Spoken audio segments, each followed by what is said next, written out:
Hey guys, what's going on? This is Zach from the YoBro Gaming and Review channel, and this is my review for Monday Night Raw for March 7th, 2016. This one emanated from Chicago, Illinois.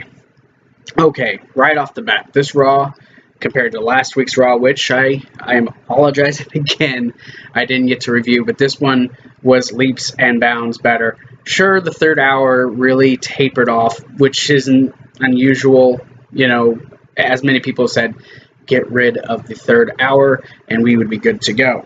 But let's talk about off top. Let's talk about, well, there's a couple subjects that I really wanted to cover, specifically for this review.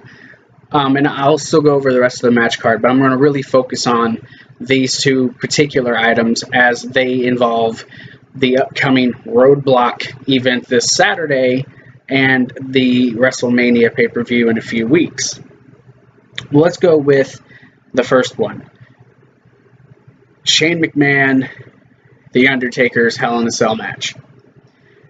The build, 3 weeks ago, Shane McMahon came out and it was awesome. The pop was awesome, the reaction being organic and genuinely surprised. No one knew about that, and it was great. It was what the WWE needed to give the company a spark. Now, of course, it's been 3 weeks, and I've had more time to soak it in and to really absorb it, I guess. And it's not, I marked out, it was Shane McMahon. I remember watching him at WrestleMania 17, diving and getting thrown through glass windows at King of the Ring in 2001. I saw those things. So for me, I marked out. And then we had The Undertaker the following week, with Vince out there, Vince saying that Undertaker would be his instrument of destruction. Yet, Undertaker comes out, and you would expect something from The Undertaker. He spends most of his time coming down to the ring, and then all he really says is, the blood on my hands, or your son's blood isn't on my hands, it's on yours. And walks away. So, okay. The build up till tonight hasn't actually been big. It hasn't been what you wanted. And a lot of people, there's been a lot of criticism about Shane coming back for this match. Shane looks in phenomenal conditioning. Looks like he can handle this. I've seen the Twitter Twitter videos and the Instagram videos that he's posted, and he's a beast. He's doing Taekwondo and all these other Muay Thai or whatever it is that he's been doing. Dude looks like he's in great shape. He looks like he's ready to go. The issue is the story is becoming more about the McMahons and less about The Undertaker and Shane. Now, I get it. It's a power struggle, and in the context of the storyline, that makes sense. Shane wants the company. Vince is going to do what he has to keep the company, and that's putting him against the guy with probably the best record ever at a WrestleMania, The Undertaker, who is, no disrespect to Shawn Michaels, he's Mr. WrestleMania. But then you get to tonight, and they start off with the package of this event, and it's from last week's Raw with Undertaker coming out and grabbing Vince's throat and saying that the blood on his hands would be Vince's fault, etc., etc. They really hyped up this whole Undertaker thing, Undertaker, huge, groundbreaking, words, intense, cryptic words, and one, there was nothing cryptic about it. First of all, I don't know what Byron Saxton was talking about last week. How's Shane going to respond to that cryptic message? He didn't say anything cryptic. He put up no fight. So Shane comes out, no mention of The Undertaker other than he respects The Undertaker. He says that he was sitting at home with his boys and he was watching. And, Vince says that he was going to renounce him as his son. He was going to take him out of the will, and he was going to do all those horrible things. Ooh. And he, all he said was giving his father of the year award. Now look, Shane cut a good promo, but there's no build towards it. There, he talked about having that lockbox with all those things that holding over Vince's head, and we've had nothing else to do with that. There was no more build, no more Shane like, oh, Undertaker wants to tell everyone that my blood is going to be on my dad's hand. Well, who said there's going to be blood? Maybe I'm going to have Undertaker's blood on my hands. Nothing. I respect the Undertaker. Now it's my dad. I'm going to have control. I'm going to change things. And I will say, as far as this interview goes, I'm not bashing on it. I'm just upset that it's not furthering the story more. It was good. The conversation between the two was really, really good. But you had Shane, he's out there, and he's talking about giving his father the Father of the Year award, but it should say, that he's an asshole and a bastard and self-absorbed, so on, more or less. It's not exact words. I didn't have a direct quote. But, he says that he's going to change things, that when he comes back after WrestleMania, comes out, that he's going to start fixing things, that, people who aren't getting the proper spotlight are going to get it, and then the people who are getting the spotlight but have no talent aren't going to be getting as much. I mean, this promo with him, and then Vince even really blurred the lines between reality and fiction, and what was kayfabe and what isn't. Of course, Vince comes out and he's got a picture in his hand of Shane when he was a kid at his first event, and Vince is telling him about this being like some sort of a false hope, and how his kids are going to be disappointed in him because he's going to fail, and he's going to have to be taken out on a stretcher, and he's going to be hurt, but it's okay, because the silver lining is he's going to be able to put his arms around his grandsons and tell them that they do still have a real father figure in him. Because Shane grew up, knowing his father wasn't going to fail, knowing that his father was invincible, but he's just the son of Vince McMahon. Like I said, it was a good promo.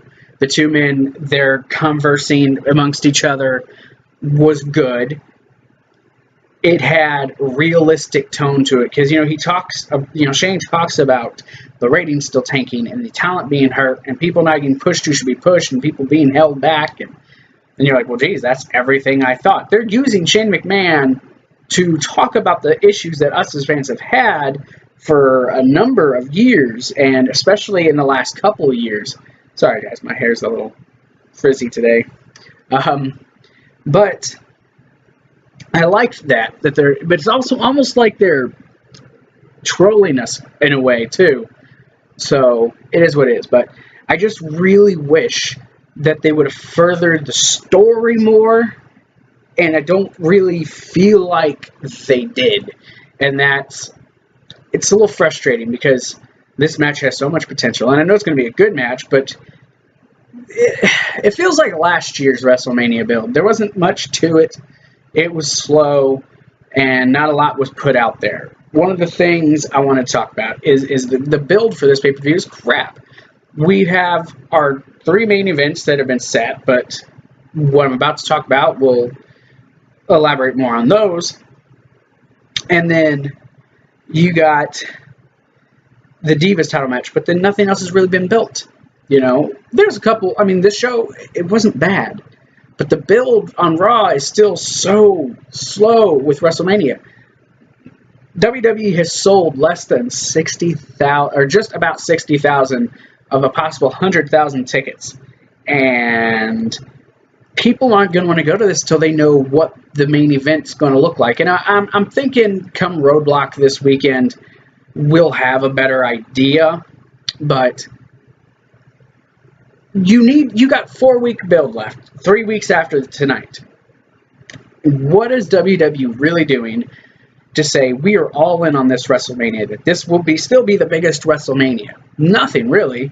I've not seen them do anything to convince me personally that they are really going all in on this. And it's a shame because I planned on going. Unfortunately, I wasn't able to. Because I'm telling you, if I could, I'd go. Even with the card that there is now, I would go in a heartbeat. Why? Because I'm a wrestling fan. I've been doing this since I was 14 years old. It's been damn near 20 years I've been watching this. And I also remember with my aunt watching it when I was a kid. I love professional wrestling. It's my passion. And I love being a part of pro wrestling in any way I can. That's why I could have 5 subscribers, 10 views, and I'd still put up these reviews because I love talking about wrestling. So if you guys get anything out of this, my passion is all I really want you all to really think about is my passion. I don't even need any of you to really subscribe. Please do if you want, but I don't need you to. I just love this wrestling. And it is frustrating when you're watching Raw and you remember the past, you remember the Attitude Era and how I heard an example of this the other night. WrestleMania 14 sold out in 90 seconds. I'm pretty sure that WrestleMania 17 in Houston sold out in less than an hour. And these were before build even started for WrestleMania. This was before the internet was taking storm, and giving you the facts of what was going to be coming up at WrestleMania. So people are like, oh yeah, I should definitely see that. No, people went on the thought and went in with the confidence that WWE would be able to put on these WrestleManias and really show you the best you could possibly see, and everyone expected each year this is going to be the best WrestleMania. Now, did they all deliver? No. There were a couple duds, but for the most part, you at least knew you were going to get at least one huge moment. And then here we are now in 2016, and they're 4 weeks, coming up on 3 weeks away, and they still haven't sold out. They still have tons of seats open. And that's concerning, first of all. I don't know if WrestleMania will turn out great, but I can tell you tonight's Raw was a step in the right direction. And from last weekend, some people figured because they were in Nashville that they just kind of blew it off and were like, whatever, I'm not really concerned. It's Nashville. Had you brought The Undertaker out tonight, would have been a better pop. Would have been better response. But build is key for this. And the build for this Shane McMahon Undertaker match isn't great, but like I said, a few things happened tonight that was a good thing. Now here's the second major topic of discussion that I wanted to go over. This whole Dean Ambrose, Triple H, Roman Reigns situation. First of all, Roman Reigns is your number one contender. He won the triple threat match, earning a right, supposedly, to face Triple H at WrestleMania. And this has been the speculated main event for months. Even before I started my YouTube channel back in November and October, it was being talked about Roman Reigns and Triple H being the main event of WrestleMania. Go back to Raw the night after Fastlane, and Triple H being cheered in front of that crowd in Detroit, and Roman Reigns being booed.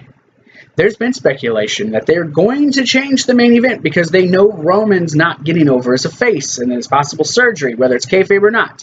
And you noticed again, absent is Roman Reigns.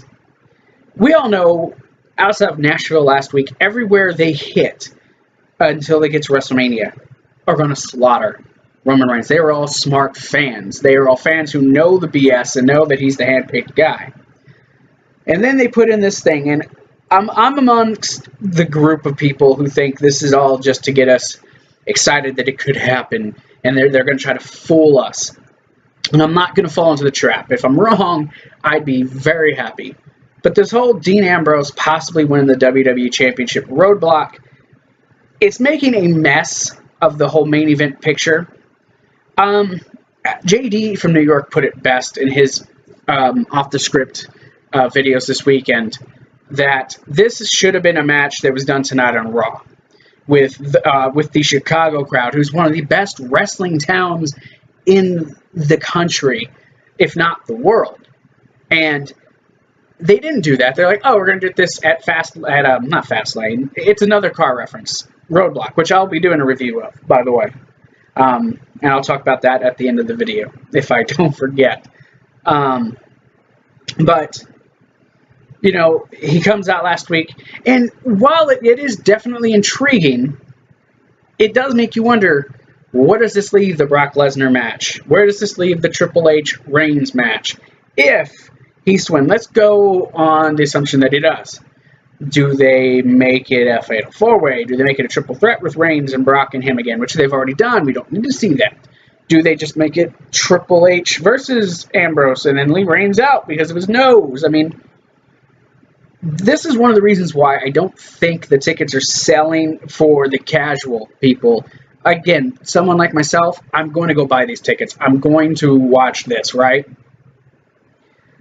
But it is making a muck of things. Not in a bad way. It's intriguing TV. I don't think they need, you know, this Roadblock special event on Saturday, but it is what it is.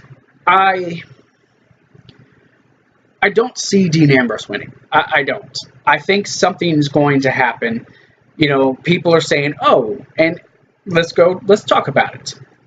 Oh, well, maybe he will win, and Roman will feel betrayed, and he'll come out, and he'll turn heel. And it could work. Ambrose gets the pin, however they want to do it, whatever's where he finished. And you could either have it at that night, or the next night on Raw. You know, Reigns just shows back up, and all it takes is, you screwed me, I thought you were my friend, and then a Superman punch. He doesn't even need to do that. He just needs to come out, and Ambrose will be like, hey, buddy, and then just, boom, hit him. And it's it. Everyone gets what they want. Ambrose is your champion, and then you get Reigns as the face, or as the heel. And you can do whatever you want with Triple H. Leave him out of it, whatever. But reality is, what's probably actually going to happen is you're going to have Roman Reigns still taking on Triple H, and Ambrose is still going to go. Because you're going to have Brock Lesnar at the event. There's a really good possibility Brock's going to screw him. You would think, logically, why would he, when that would possibly line him up for a title match, right? But this is WWE's logic, not our logic. What are people like me and like you people who are smart? What do we know? We're just fans, right? We don't know nothing. Sure. But let's look at this, though. This little build for this small little special, imagine if Dean actually did win the triple threat match. The way his and Triple H's interaction with each other in the ring when they're talking, which I'll talk about a little bit here in a few, but imagine if they did this over the course of the 6 weeks, building to this match. It would have been so much better. I guarantee you would have had more people wanting to see WrestleMania, because this looks like gold. Ambrose and his slightly being off and Triple H being the heel. You would have had a proper heel-face rivalry rather than this whole thing where they talk about, you know, like John Cena being polarizing. And who wants a polarizing champion? Be face or be heel? We don't want this in-betweener. I'm sick of the tweeny thing. It worked with Austin because Austin was a legit-looking badass who people didn't want to mess with. Brock Lesnar can pull it off if he wants to because he's a legit badass who was the UFC heavyweight champion. But you can't do this with Roman Reigns because no one wants him. He's a heel. Make him a full-fledged heel. He can do it. We've heard it. So you could have gone with this whole Dean Ambrose Triple H thing for WrestleMania, and it would have looked awesome. It would have worked better. The build would have looked a whole lot better because just in this 2 weeks, it's been more exciting than the whole time with Roman Reigns. And this guy is your number one contender, and you haven't had him on Raw since the first week. And the way it's looking, they say he's supposed to be at Roadblock, but now there's rumors that he's not going to be. So I don't know. I don't know how this is going to play out. You're making him look worse. If you wait and bring him back right before WrestleMania, it's not going to change anything. They're not going to feel sympathy for him at WrestleMania, whether it's 20,000, 60,000, 100,000, or 500,000. They're not going to change their opinion on him based upon WWE thinking that's what will work. We'll keep him off TV. They'll feel bad for him because he got beat up by Triple H. No, they're going to cheer for Triple H because there's that nostalgia there. Roman Reigns is a guy you've all handpicked. They don't care. They don't want him. So, WWE, be smart. Do the right thing. Throw it on Ambrose. Have him face Lesnar, and then he can go against Roman. Whatever you want to do, give it to Roman then, but make him a heel. It's the smart thing to do, WWE. And I'm going to stop with that on that note. Now I'm going to go to the actual card because there still wasn't Raw. And like I said, there was quite a few good things. And I already talked about Shane coming out and his interaction with his dad. So we're going to go past that. Let's talk about Kevin Owens versus Neville. This match was good. It was a good match. These two men, you saw Kevin Owens and his agility. You saw Neville, who's beast. And if you watched the NXT show this past Wednesday, you know Neville is a beast. I did a review of that. You can, that's in the description. Go watch it. Go back and watch NXT on the network. The pace was fast for a good bit of this. Kevin, whenever he was in control, was beast. He was just pounding on Neville. But Neville managed to stay in it. They made Neville look good in this match, and I'm glad they gave him a little bit of time. I would have liked another 3, 4, maybe 10 minutes. I know that's a big jump, 4 to 10, but somewhere in that range, 5 to 10 minute time. It would have been a little bit better if they would have given him just a little bit more. But for what it was, it looked good. It looked like Neville was going to win, and then Owens ended up getting this schoolboy. I think he pulled the tights. I kind of missed. I was glancing over to write a note. But either way, he won. And when he won, I was like, okay, what's going to happen? They got to do something tonight. And then, of course, he starts fighting and beating down Neville. I'm like, okay. And he starts to walk away like, no, come back. Do something else. I just want to see this. And then Neville's on the floor.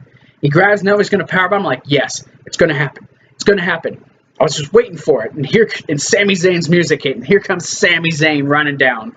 Thank God they're doing the right thing. And they're bringing Sami Zayn to the main roster. And they're putting the feud with them for WrestleMania. Thank the wrestling gods.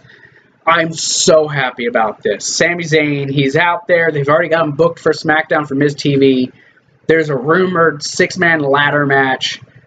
Maybe they're going to be a part of it. Maybe they'll put that for the U.S. title and have these guys one-on-one, which would be even better. But whatever you do, Sami Zayn and Kevin Owens in a match at WrestleMania, sign me up. I don't even need build. We've already got the previous stuff that happened between them.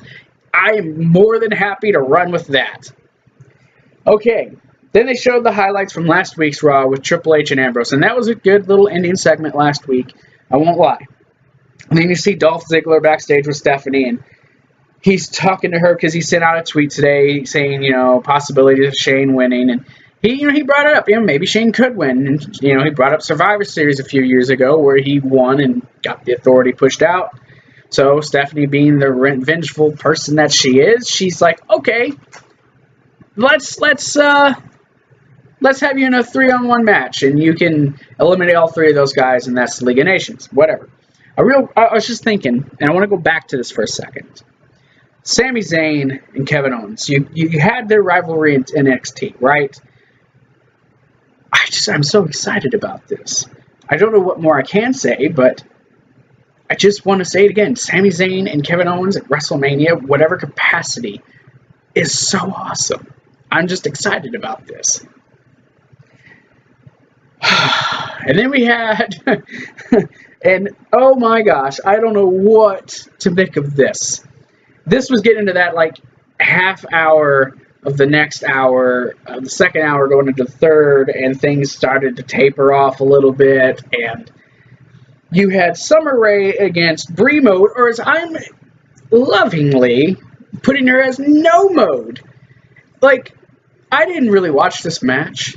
I have no desire to watch Brie Bella wrestle. She's not horrible, but I'm not interested. And then against Summer Rae, I would rather watch Charlotte wrestle a teddy bear and let her put a figure 8 on that, and that would be more entertaining to me than this match was.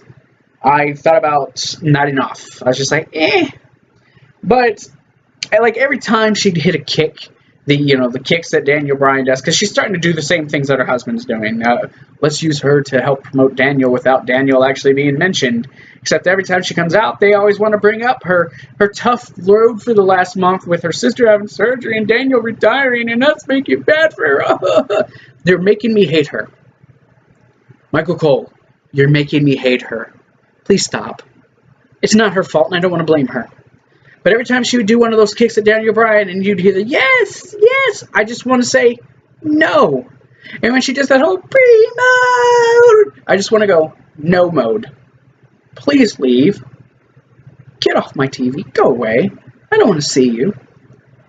But then Lana comes out. I didn't get to talk about this last week, so I'm going to take a second to talk about this. But last week, you had Lana come out, and she distracts Brie, and then Summer Rae gets the win. And then Lana comes out to the ring dressed in her Dolph Ziggler gear and gives a face buster to Brie Bella. Now, didn't Lana, who used to date Dolph Ziggler, have issues with Summer Rae because she was trying to get with Dolph? I know they moved past that and she's back with Rusev, but why would she help her if she had problems with her, regardless of her back with Rusev? I'm sorry, I know women, some of them do it. This isn't all, don't take this wrong. Not all women do this. But some women have very hard times laying hold of grudges. I know a few. I've dated a few. And so from a logical standpoint, that makes no point. Second thing that makes no sense to me, I'm sorry, sense, not point, but makes no sense is, why was she in her Dolph Ziggler gear where she's now with freaking Rusev? Okay. And another thing is, why is she wrestling? Why are we having a feud? Then I saw this picture on Twitter of an 8 Divas tag team match. Team Brie versus Team Lana? What the what? No. I would love to see Paige and Natalya in a match, but I don't want to see Brie. I don't know if that was fake or real. If someone knows, leave it in the comments. Maybe it was announced on the website and I just missed it. But no. And then why are they building this feud? I don't understand it. Where do they have beef all of a sudden? Lana talks to her last week on Raw, and now all of a sudden they got beef. Lana's going to be a wrestler all of a sudden. Leave Lana where Lana's good. Don't put Lana out there and expose her if she's weak in the ring. You'll kill what little momentum she's got. People like Lana, leave her as the manager. Let her talk. That's what she's good at. I'm not saying she can't wrestle ever. Just don't put her out there if she's not ready. That's all I'm going to say. But then we have Dean Ambrose cutting a promo. And this goes back to what I was talking about with Ambrose and Triple H and their interactions. Because these two, their interactions are really, really good. I really enjoy their interactions. But basically, I'm going to give it a quick overview. He talks about making the title picture chaotic. He pretty much says, and this is something Roman Reigns should be doing rather than, hey, we're friends. Dean's going to do what he does, and I'm going to do what I do. No, Dean's like, I don't care what Triple H's plans are. I don't care what Roman's, and he made an emphasis on this. I don't care what Roman's plans are. I'm going to do what I want. It's my time. He has got the killer instinct. That's why I said this whole thing would work better. I'm here because I want to be the champion. I'm not going to settle for less.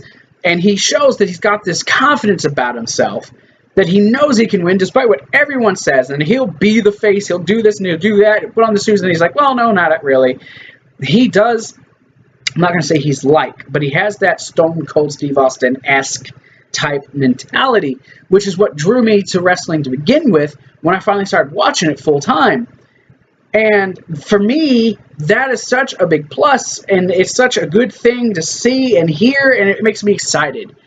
And then you get Triple H, who's such a good heel, coming out there and telling him that he's crazy and it's not going to happen and that he's going to beat him. And then you still got Ambrose still with that attitude and still that confidence that he's going to win. Tell him, well, after I win and I'm standing over you with the belt, you can suck it. So, then he decided to go ahead and Ambrose was like, why don't you come to the ring? We'll fight. And Triple H, like, well, you know, like any smart guy and any successful man, I'll fight when I want to fight. And then he makes a Bray Wyatt match versus Dean Ambrose, which sure to be a good match. But then we have Dolph Ziggler taking on Sheamus, Rusev, and surprise, surprise, Wade Barrett's in a match. What? Wade Barrett still remembers how to wrestle? Whoa! Barrett looked good in this match. It wasn't no wrestling classic. Most of the match was Ziggler spending time on his back. League of Nations won this match. Answer me this, people, and please respond to this in the comments. Why did they make Barrett the only one from the League of Nations to get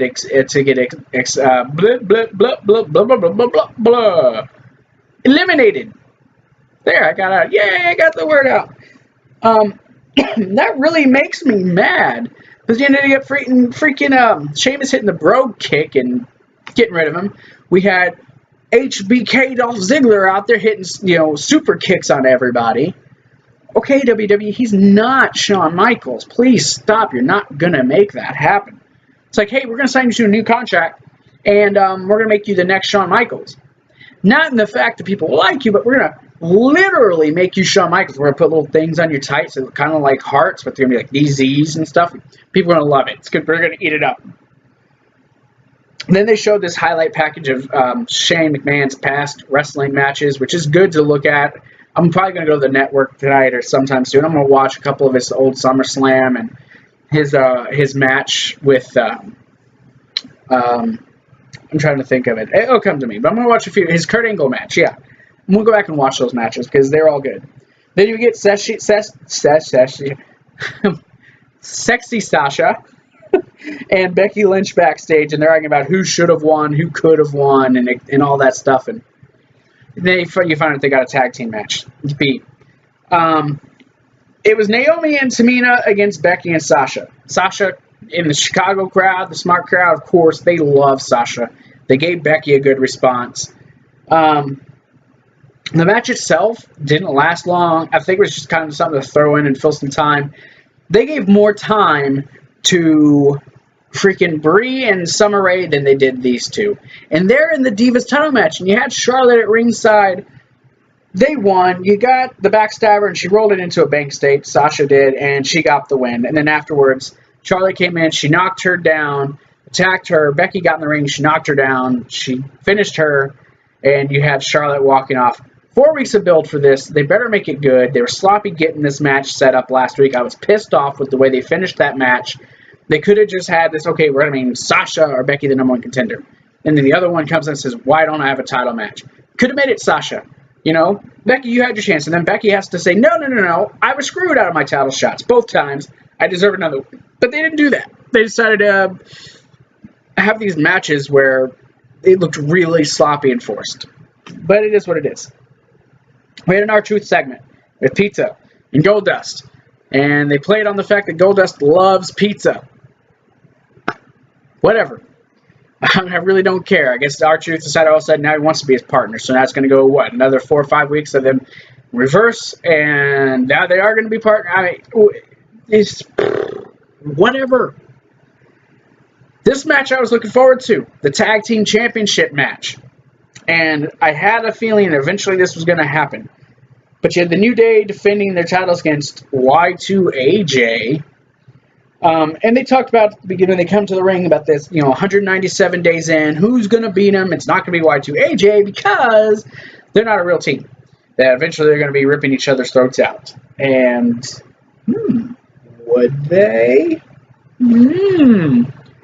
But anyways, the match started off quick with Y2AJ, Jericho, and Styles really going at it with them. Super fast paced, knocking them around. They even, springboards over the rope on freaking both Coffee and Big E. I guess Xavier Woods forgot how to wrestle again. It's like every time they defended the titles, it's always Xavier and Big E who do it. Like, in some way they have to because they're the ones who got the victory. But they count Xavier as the champion. I suppose so. But then, New Day, they started getting, control of the match. And you could really see these guys as a team in the ring really work together. While I feel that the gimmick's starting to wear a little bit, I think a little bit tweaking on it, they could really refresh it again, and they could probably run with this another year. They just change it up a little bit. I do like them together. But then you saw, AJ and how quick he was and how he could fly around the ring. Jericho, in his age, is still one of the best in the business worldwide. But this match, it got a little weird, You had the 450 splash that Coffee gets pulled out by Big E. Then you had the Trouble in Paradise that got caught into the walls of Jericho. Then Big E tried to sneak attack Jericho after he got a tag. Jericho saw it. Tried to get him in the walls of Jericho. He got pushed off. Went for a code breaker. Big E catches it, tosses him on his shoulder, hits him with the big ending, and gets the 1, 2, 3. New Day lives on as the champions. I saw the t-shirts, okay? Yeah, WWE.com put out t-shirts for Y2AJ, breaking codes or something. I don't remember what it said on the back. But, so people are thinking, okay, then this must be a thing. They're really going to be a team. And there was rumors of them being the champions at Mania. And I'm like, no, that just doesn't make sense with the way Jericho and him were interacting. So you got Jericho, on the mat, just kind of leaning there, and AJ's just looking, the music stops, and like, okay, something's going to happen here. Otherwise, they would have already cut away to whatever was next. There was a sign. So, as AJ helps Jericho up, he gives him the code breaker. I jumped out of my seat, because look, I'm not going to deny these two aren't a good team, and they could probably have worked well as a team, but now's not the time to do that. No. It was time to make a Jericho a heel, because Jericho is a great heel. And he doesn't just stop with one codebreaker. He gives him some 2 more. 3 codebreakers by Chris Jericho, and you hear him call him a son of a bitch and kind of slapping him around. These two are probably going to face each other at WrestleMania. But I'm so happy to see this heel turn, and they will probably be at Mania, and it will be one of those main events that I'm super happy about. Well, I'm talking about them and heel turns and Mania. There were rumors that Finn Balor might show up tonight. Those turned out false, and I'm glad. Keep Finn Balor on NXT for as long as you can. I'll touch more on that at the NXT show. But and then speaking of WrestleMania, they have these vignettes that they were showing tonight. Rock on his Instagram or Snapchat or whatever it was, talking about, subscribe to the network, you'll see me there at Mania. And then they had the countdown for WrestleMania, but it was featuring The Rock being at WrestleMania. They were really, really pushing The Rock, man, at Mania. I understand they have to fill those seats, put butts in them, but Rock's not even wrestling. He's just showed up once to say, yep, gonna be at Mania. Oh, there's my cousins. Woo! And we've not seen nothing else. No Dudley Boys tonight. No more Raymond Reigns tonight. We did get, Jericho saying that he did what he did because he's jealous of everyone talking and always chanting AJ, AJ, AJ. But he said that. But then we hear on that he's going to be on SmackDown to explain his actions. I thought he just did that. Anyways, Kalisto versus Tyler Breeze. It looked like it'd be a good match, but it wasn't. It turned into a squash match that Tyler Breeze got squashed by Kalisto.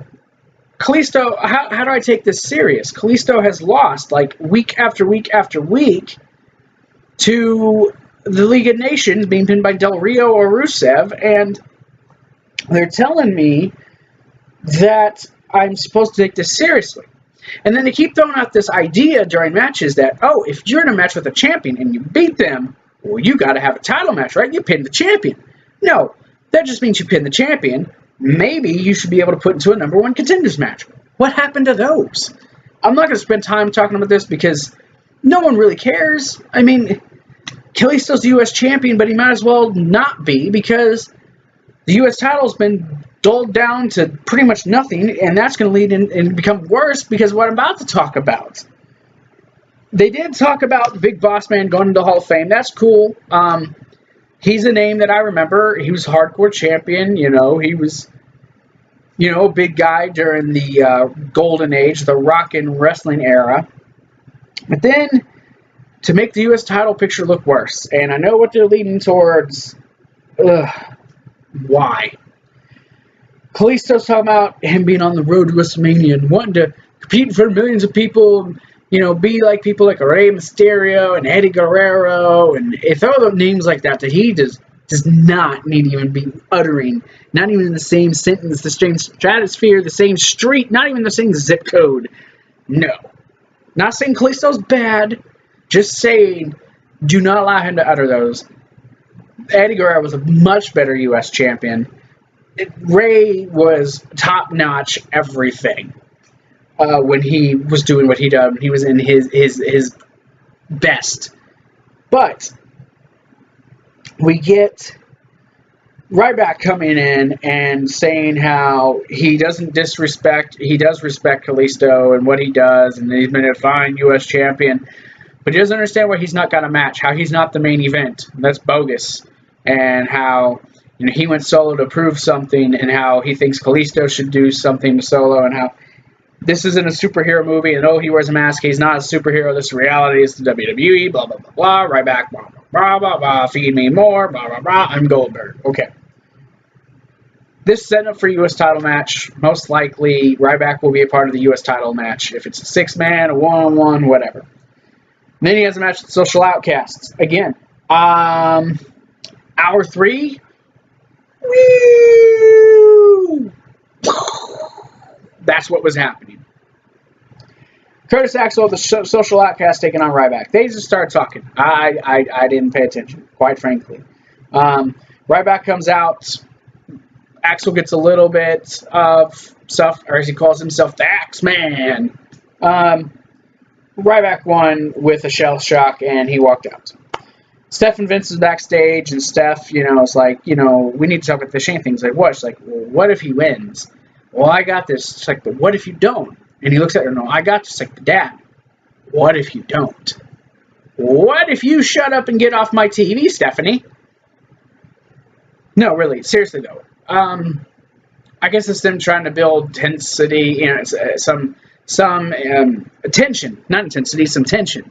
I'm really messing with words tonight. But then you get the main event, which is Dean Ambrose and Bray Wyatt. And Bray Wyatt, before the match starts, decides, I'm going to talk about Brock Lesnar, and I'm going to beat him. I'm going to conquer the Conqueror. Well, you can't even lead your group to conquer the 3 guys who should not ever again grace my TV. And that is Ryback, Kane, and Big Show. Get them away. You couldn't do that, yet here they are still. I don't understand where they think they're going to make Bray Wyatt look like this beast. He's facing Brock Lesnar. He's going to get squashed. He better get squashed. And not because I don't like Bray Wyatt, not because I don't think Bray deserves a shot, but because you can't have Brock lose going into WrestleMania. You can't. You just can't. The match itself was good. It was a physical match. You know, it ends up with Ambrose getting attacked by the Wyatts, and he wins by disqualification. Back to my previous subject of the main event. Ambrose is supposed to face Bray, but he's not really been built right. Now he's facing Triple H for the title, and I like Dean. I want Dean to win. I don't think Dean's bad. I think his booking's been bad. I think Bray's booking's been bad. Both men deserve to be in the title picture. You're supposed to be heading into the future of the WWE, and you're putting everything, all your iotas, all your chips, you're putting all your cards down, you're betting full, you know, you're all in, and all on Roman Reigns. You've got Dolph Ziggler, who really could do good in the main event if you just let him go. You got Seth Rollins, who's coming back. Don't shun him for Roman. You got Dean. You got Bray. These guys. You've got 3 guys who you could throw in with Roman if you wanted and really have a great, well-rounded main event picture. You have pieces in place to have a great future, but you're still holding on to the past, and you're still trying to hold on to making Roman. I talked about this on my This Is WWE video, about Roman being in the next 3 WrestleManias. One of them probably going to be versus John Cena. Just Come on, WWE, you know better. I know you know better. I've seen you do better. Please, for our sake, do the right thing. Make Dean Ambrose the champion and turn Roman Reigns heel. You don't have to do it forever. It worked out for The Rock, did it not? Rock was a face. No one wanted him. Very similar to what's going on with Roman. They turned him heel. And before you knew it, he was getting legit cheers. People liked The Rock. They liked his charisma. I've seen Roman with charisma. He has it, but in more of a heel fashion. He's more of a natural heel. I saw it in his NXT promos. You've listened to him do junkets and talks. He has a natural heel presence to him. Let him go. Let him do it. What's the worst that can happen, guys? Really, what's the worst that can happen? But that's all I have to say. My throat's starting to go. Thank you guys for watching this. As I mentioned earlier, Roadblock is this Saturday. Now, I am going to review it, but that won't be posted till Sunday. Saturday night, I have some personal stuff I'm going to be taking care of. It's my baby girl's 7th birthday. Olivia, Daddy loves you, and I cannot wait to spend this weekend with you and your brothers, and we're going to have a super fun time. So, Daddy loves you. I will be doing that, so you will be getting a Roadblock review. It will be late, though, so I have a life, okay? So, thank you guys for watching this video. If you did like this, hit that like button. If there's anything I forgot that I should have mentioned, put it in the comments below. Follow us on all the social media, Facebook, Twitter. You can go to the PlayStation Network for Wayne, all that stuff. It's all down in the description. So, with that being said, peace out. You guys have yourself a great rest of the night, and I will see you guys for the NXT review. Deuces. But if I hear something, I have no problem hearing it. It doesn't excite me. But to know that Shane was there when he finally came out, to be shocked, like, what? This is really happening. Then that crowd went just crazy. Thank you, you're welcome back. You still got a chance. Huge, huge, holy shit chance. I mean, and then Vince tries to